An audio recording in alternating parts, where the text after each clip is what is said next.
Hello guys! For today's video nga po pala, tayo po ay magluluto ng kamutikyo. At ipapang snack po natin to ngayong hapon po. At dahil natatakam na po ako, hiniwa-hiwa na po natin yung kamutikyo.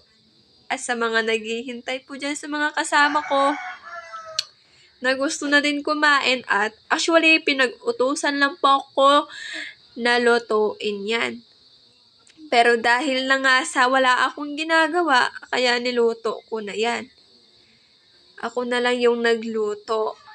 Kaya ayan, hiniwa-hiwa ko na po. Actually, naglagay na din po ako ng mantika. Pero syempre pinainit muna natin yung kawali dyan ha, bago maglagay ng mantika.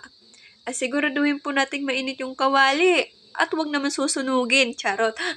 At syempre naglagay na din po ako ng mantika at nilagyan ko po ng tubig, kita nyo naman, para malaman po natin na mainit na yung mantika. At grabe na talasikan pa yung pa ako para akong inarate kung makailay dyan, no? So, ayan, kita nyo naman na niluto ko na yung kamutikyo at halatang mainit na po yung mantika dyan kasi kumukulo pa. Charot. So, ayan nga po. At binaliktad ko na po yan. Binaliktad. Isa-isa ko po yan binaliktad. Talaga, nasipag. Charot. At kaya siya nga po, kaibigan ko nga pala yan. Siyempre, naghihintay din po yan na maluto ang kamutikyo kasi nasasabik na siyang matikmang ang aking niluto. Talagang masarap. Charot. Assuming talaga. At syempre, so ayan, nahanguin na po natin yan kasi luto na at baka masunog pa. Ayan tuloy, hindi na makahain.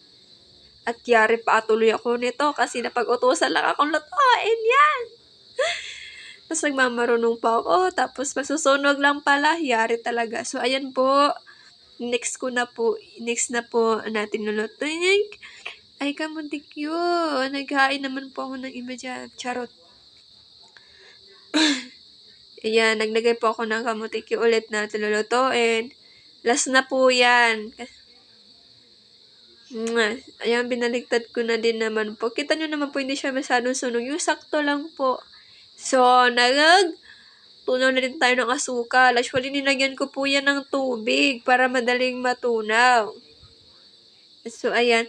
At maya-maya lang din, pag okay na siya yung asukal, so, hahaluin na natin yung kamutikyo dyan. So, ayan, okay na yung asukal.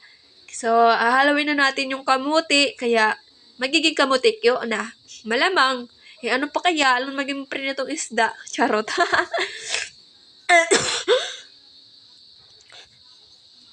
Ayan.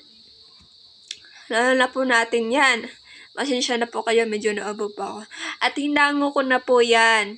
Ayan. At syempre yung kawali po, binabaran ko ng tubig. At habang nagsasandok nga po ako, at talagang natatakam na po naman ako na matikman ang aking niluto. At talagang masarap nga po. Ang masarap nga po talaga siya. Kasi ako nagluto eh. Charot. So, ayan na po. Kumain lang po ako ng kumain kahit mainit pa. Talagang takam na kanina pa. At syempre po, hindi lang po ako mag-isa kumain yan. Yung mga kasama ko din, syempre. Hindi pwede na ako lang mag-isa nyo. Baka sabihin nyo, ako lang mag-isa, madamot ako. Charot. Ayan nga yung mga bata, sisilip-silip sila kasi gusto nila magpa-video guys habang kumakain. Nagaya-gayan talaga sila sa akin guys. So ayan nga po pala yung iniinom ko ay pinarisan ko na din po yung kamutikyo ng soft drinks para masarap po. At yun lang po, maraming salamat po sa panonood and please follow po sa my Facebook page ko po at sa YouTube channel po. Maraming salamat po. Bye-bye!